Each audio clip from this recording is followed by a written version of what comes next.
And so SOAR became an acronym, which stands for self-awareness. The O is for openness. The A is for appreciation, and the R is for responsibility.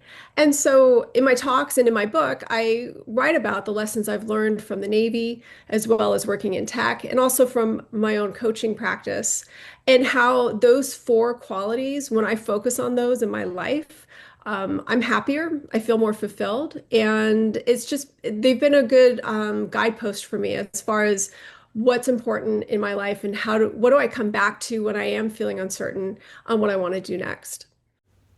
Welcome to Engage Presents. I'm Engage co-founder and president Jake Olson. In this interview series, I ask Engage talent the most common questions we hear from event planners to help you get to know them and their stories in 15 minutes or less. Thanks for listening. Welcome to another episode of Engage Presents. I'm Engage president Jake Olson. Alongside me today, Loree Draude. She is a veteran in the U.S. Navy, pilot veteran. She is a startup founder, best-selling author, very impressive. Also, thank you for your service, Loree. And the first thing I definitely want to ask is, what was your call sign?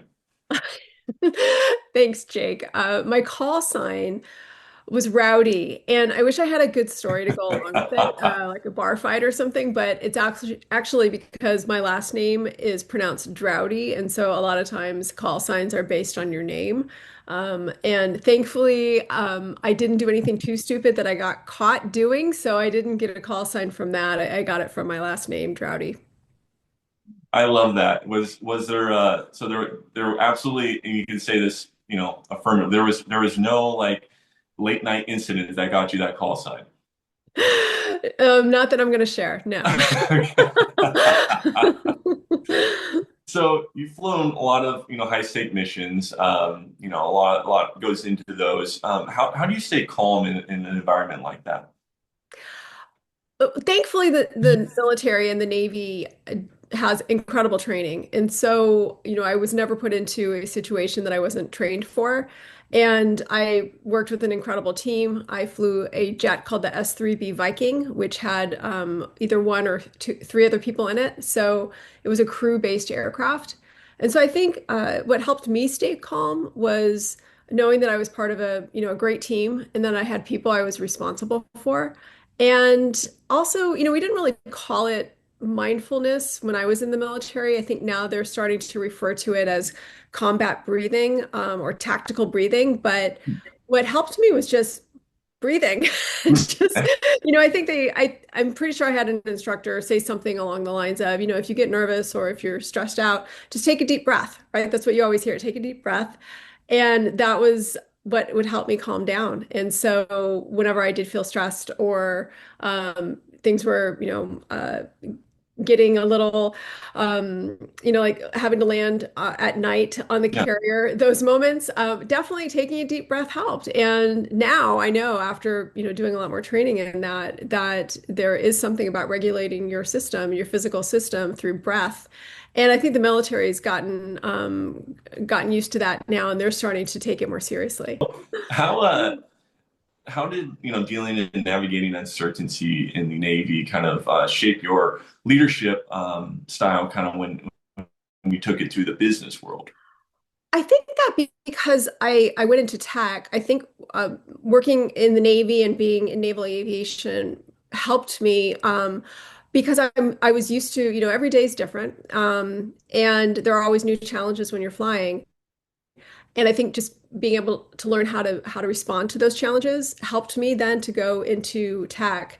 And also, I think the pace, when you're flying, things are happening pretty quickly, and so being used to that pace helped me as well. But I think the other thing is that in the Navy, we always were taught, you need to take care of your people and you need to accomplish the mission. So people and mission, those are the two things that you're always focused on. And so when there is uncertainty in a job or in a situation, always making sure that we're taking care of our people and that we are accomplishing the mission and we're clear on what that mission is. Those are the two things that I took from the military that really helped me in the civilian world. Awesome. You've come up with a you kind of coined it a SOAR framework. Can you kind of explain what that is and how people can apply it in their own kind of worlds? Sure. So I came up with SOAR as an acronym just because the word SOAR always evoked for me this feeling of freedom, but also effortlessness. And it's like the feeling of flow when you're doing something and it just feels like time goes by quickly. And so I wanted to capture that. And so as a pilot, I thought, well, SOAR is a great way to describe that feeling because when you're soaring, you're technically just riding a thermal that's lifting you up, and so you're not having to rely on thrust or you see this with birds when they're just soaring with their wings out and they're not flapping and working really hard, they're soaring, and so that feeling of effortlessness of everything just fitting right and that was all encapsulated for me in the words soar. So then I thought, well, what does that mean for me? Like, what do I have and what do I focus on in my life in order to capture that feeling? And so SOAR became an acronym, which stands for self-awareness. The O is for openness. The A is for appreciation, and the R is for responsibility. And so in my talks and in my book, I write about the lessons I've learned from the Navy, as well as working in tech, and also from my own coaching practice, and how those four qualities, when I focus on those in my life, I'm happier, I feel more fulfilled, and they've been a good guidepost for me as far as what's important in my life and what do I come back to when I am feeling uncertain on what I want to do next. I love that. I love that. Thank Um, you. can you share some strategies that can help an audience transform fear into motivation? Sure. Fear, I think first recognizing that fear is normal. It's really what's kept our species going for a long time is being afraid of the right things. But it's also something as human beings that hasn't really evolved to the point where, it's very easy for us to project ahead in the future and to worry about things. And to some extent, that might be helpful if you're doing it in preparation. But I think it's really natural for us to default to fear because it's this thing that's kept us alive for Yeah. many many many years. So I think being able to recognize it first of all is a huge step because Mm, it's so easy to just start catastrophizing and thinking about what if this goes wrong, what if that goes wrong, versus staying present yeah. and recognizing that this moment right now is really the only thing that is real. Right. And that's not to say that we can't plan or we can't prepare, but I th do think we have to be careful about how we're spending our mental energy. And so if we're spending it, in this very anxious state of worrying, then that can really affect us negatively.